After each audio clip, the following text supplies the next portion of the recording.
morning. Welcome again to Morning Devotions. Thank you again for our time together. Right now, I want to take you back to the words of Jesus in Matthew chapter 15, verse 13. And I'm reading from New Century Version, or New Living Version, all this year. Jesus replied, "Every plant not planted by my Father will be rooted up, so ignore them.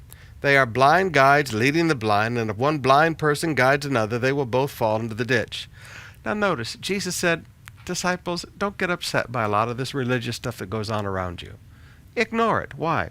Because every plant that has not been planted by my Father will be rooted up. Now, we need to realize that in the world today, there are local churches, there are religious movements, there are preachers, there are a lot of things that people do in the name of God that are, as I taught you in an earlier study, unauthorized. They weren't planted by God. They were planted by the will of man, but they weren't planted by the will of God.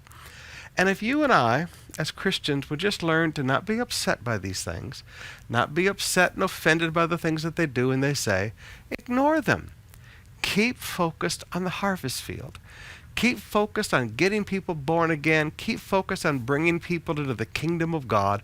And don't worry about these false prophets.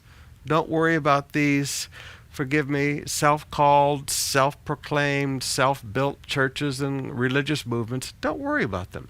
Jesus said, every planting that is not of my Father will be rooted up. I've had the privilege of being the pastor of COP for 38, coming up on 39 years. I've watched so many things that were so irritating when I was young. But when I look back, they're all gone now. Churches, religious movements, doctrines, and these things look so huge and so upsetting in those days. But you know what I found? They're like mushrooms. They grow up quickly, but because they weren't planted of the Lord, they don't last. Now let me just end with this thought.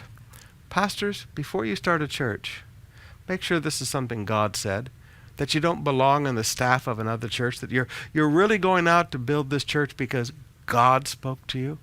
Success is not a validation of God. You know, there's many people that are successful because they follow certain patterns that are successful. But longevity shows that you're a planting of God.